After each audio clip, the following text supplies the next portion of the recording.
হয়তো পবিত্ৰ ভাদ মাহলৈ মাজত মাত্ৰ 4টা দিন বাকী আৰু এই মুহূৰ্তত সমগ্ৰ ৰাজ্যৰ যিসমূহ ধৰ্মীয় পীঠ আছে সত্ৰ নামঘৰ ইতিমধ্যে সাজু কৰি উঠিছে যিহেতু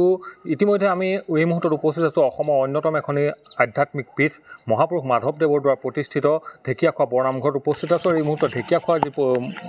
বৰনামঘৰ যি পৰিৱেশ সেই পৰিৱেশো আচলতে এই মুহূৰ্তত সকলো ব্যস্ত হোৱা পৰিলক্ষিত হৈছে যিহেতু আৰু 3টা দিনৰ পাছতেই পবিত্ৰ ভাদ মাহ আৰম্ভ হ'ব 4 প্ৰসংগীয়া নাম ইয়াত হ'ব আৰু ৰাজ্যৰ বিভিন্ন প্ৰান্তৰ পৰা যিসকল ভক্তসকলে আহি ইয়াৰ যি নেদেখাজনৰ চৰণত আশীষ ল'ব ইয়াত মূৰ দোৱাব আৰু এয়ে আচলতে যি যি পৰম্পৰা যে প্ৰতি বছৰে এনেধৰণে যে পবিত্ৰ ভাদ মাহটো আচলতে মাহেকজোৰাভাৱে উদযাপিত কৰা হয় এইবাৰো তাৰ ব্যতিক্ৰম নহয় আৰু ইয়াৰ সামগ্ৰিক মই ভিজুৱেলছ দেখাই আছোঁ যে ইতিমধ্যে সম্পূৰ্ণৰূপে প্ৰস্তুতি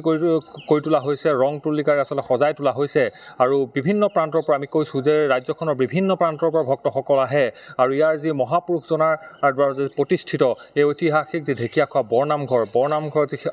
অক্ষয় বন্তি সেই অক্ষয় বন্তিৰ আচলতে চৰণত সেৱা জনায় আৰু আশীষ লয় আৰু এই যি পবিত্ৰ মুহূৰ্ত এই পবিত্ৰ মুহূৰ্তৰ বাবে আৰু মাত্ৰ মাজত 3টা দিন বাকী এই মুহূৰ্তত মই নামঘৰ যি পৰিচালনা সমিতি সভাপতি মহোদয় আমাৰ লগত আছে কিছু কথা জানিব বিচাৰিম যে কেনেকুৱা ধৰণৰ প্ৰস্তুতি যিহেতু প্ৰতি বছৰে দেখোঁ লক্ষাধিক ভক্ত হয় ৰাজ্যৰ প্ৰতিটো প্ৰান্তৰ পৰা আহে বিদেশৰ ৰাজ্যৰ বাহিৰৰ পৰা ভক্তসকল আহে এইবাৰ কেনেকুৱা ধৰণৰ প্ৰস্তুতি আপোনালোকৰ আমি সকলো অসমবাসী ভাৰতবাসী ভাৰতৰ বাহিৰত থকা যিসকল প্ৰবাসী সকলোজনক আমাৰ মহাপুৰুষজনাৰ যি অক্ষয় বন্তি তাৰ পৰা আমি আশীৰ্বাদ প্ৰদান কৰিলোঁ যে পূৰ্বদৰে এইবাৰো আমি 17 আগষ্টৰ পৰা ইংৰাজী 17 ছেপ্টেম্বৰলৈ আমি 4 প্ৰসংগীয়া মাহ যোৱা পালনাম মহোৎসৱ আয়োজন কৰি আমি প্ৰায় প্ৰস্তুতি সম্পূৰ্ণ পথত আমি উপনীত হৈছোঁ সেয়ে প্ৰথমতে আমি যোৰহাট জিলা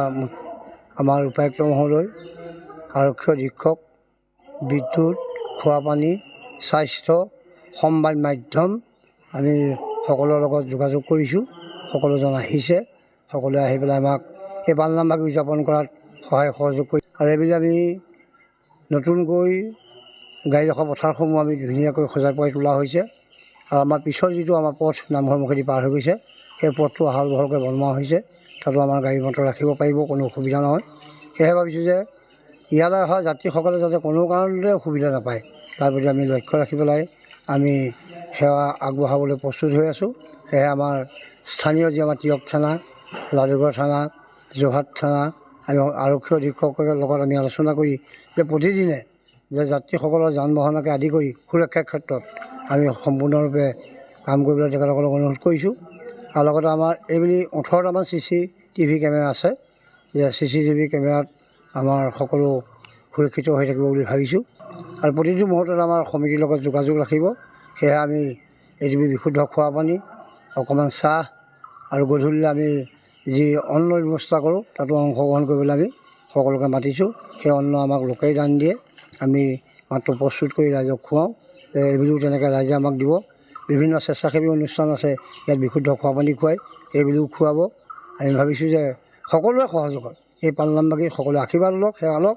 আৰু অক্ষয় বন্তিৰ তৰফৰ পৰা পুনশ্চ আশীৰ্বাদ প্ৰদান কৰি সকলো মংগলা থকাৰ কামনাই আমি সেৱা আগবঢ়াম তেনেকুৱা ধৰণৰ এইবাৰ যিহেতু দেখা গৈছে নতুনকৈ সংযোজন বিগত বৰ্ষৰ পৰা আচলতে কাম চলি আছিল যিখন শিশুসকলৰ বাবে যিসকল শিশুসকল আহিব কণ শিশুসকলৰ অৱসৰ বিনোদনৰ বাবে এখন পাৰ্কৰ ইয়াত যিটো ব্যৱস্থা আছে যিখনে ঢেকীয়াখোৱা বৰনামঘৰ অন্য এটা ৰূপ দিবৰ প্ৰয়াস কৰিছে আপোনালোকে কেনেকুৱা ধৰণে কিমান কাম সম্পূৰ্ণ হৈছে আচলতে আমাৰ বয়োজ্যেষ্ঠসকল বা যুৱকসকল আধ্যাত্মিক দিশৰ প্ৰতি লক্ষ্য ৰাখি নাম প্ৰসংগত অংশগ্ৰহণ কৰে কিন্তু শিশুসকলৰ কাৰণেতো আমি ব্যৱস্থা কৰিব লাগিব সেয়েহে আমাৰ নামঘৰৰ কাষতে লাগি থকা পূব দিশলৈ এটা পুখুৰী আছে আটক ধুনীয়া তাতো মাছ ওলাই থাকে চাব পাৰিব আৰু পাৰ্কখনতো আমাৰ শিশুসকলে উমলিব পাৰিব বা আমাৰ তাত ছাঁহত অলপ জিৰণি ল'ব পাৰিব যাতে কোনো অসুবিধা নহয় তাৰ প্ৰতি আমি পুৱা আমি 7টা বজাৰ পৰা আমি নিৰ্মালি দিয়াৰ ব্যৱস্থা কৰোঁ মাহ প্ৰসাদ দিয়াৰ ব্যৱস্থা কৰোঁ যাতে মাহ প্ৰসাদৰ ক্ষেত্ৰতো আমি তেনেধৰণে আমি সেৱাৰ্থীসকলক এমনি মাহ প্ৰসাদ দি পঠিয়াব পাৰিলে আমি পৰম সন্তোষ পাম সেয়েহে আমি পুনশ্চ আমি আকৌ আহ্বান জনালোঁ যে উঠি অহা প্ৰজন্মক আমি এই নামঘৰৰ ভিতৰলৈ আহক গুৰুজনৰ কলা কৃষ্টি সংস্কৃতি ৰক্ষা কৰি এজন সুস্থ নাগৰিক হওক নিজৰ ঘৰখন নিজৰ গাঁওখন দেশ মাতৃক সেৱা কৰিবলৈ সম্পূৰ্ণৰূপে প্ৰস্তুত হওক। সভাৰ নাম প্ৰসংগ হ'ব 17 আগষ্ট সন্ধ্যা 8 বজাৰ পৰা হ'ব আৰু 17 ছেপ্টেম্বৰ ৰাতি এখন মহাপুৰুষীয়া ভাওনাৰে সামৰণি পৰিব। ধন্যবাদ জনাইছোঁ। আৰু এয়া হৈছে ঢেকীয়াখোৱা বৰনামঘৰৰ প্ৰস্তুতি। আৰু যিহেতু মই কৈছোঁৱেই যে অহা 17 তাৰিখৰ সন্ধ্যাৰ পৰা আচলতে যি নাম প্ৰসংগ মাহেকজোৰা নাম প্ৰসংগ আৰম্ভ হ'ব। আৰু এই সমগ্ৰ যিটো মাহ, এই মাহটোত আচলতে ৰাজ্যখনৰ প্ৰতিটো প্ৰান্তৰ পৰা ভক্তসকল ইয়ালৈ আহিব আৰু এই নেদেখাজনৰ চৰণত যে মহাপুৰুষ মাধৱদেৱৰ প্ৰতিষ্ঠিত এই আধ্যাত্মিক ঢেকীয়াখোৱা বৰনামঘৰত আচলতে সেৱা জনাব। আৰু এয়াই হৈছে এই মুহূৰ্তত আমাৰ প্ৰত্যেকৰে আহ্বান যে অনাগত মাহটো আচলতে সুখ সমৃদ্ধিৰে সকলোৰে ভৰি পৰক আৰু সুন্দৰৰূপে আচলতে উদযাপন কৰক। এয়ে আচলতে ঢেকীয়াখোৱা বৰনামঘৰ পৰিচালনা সমিতিও কিন্তু এই মুহূৰ্তত কামনা কৰিছে।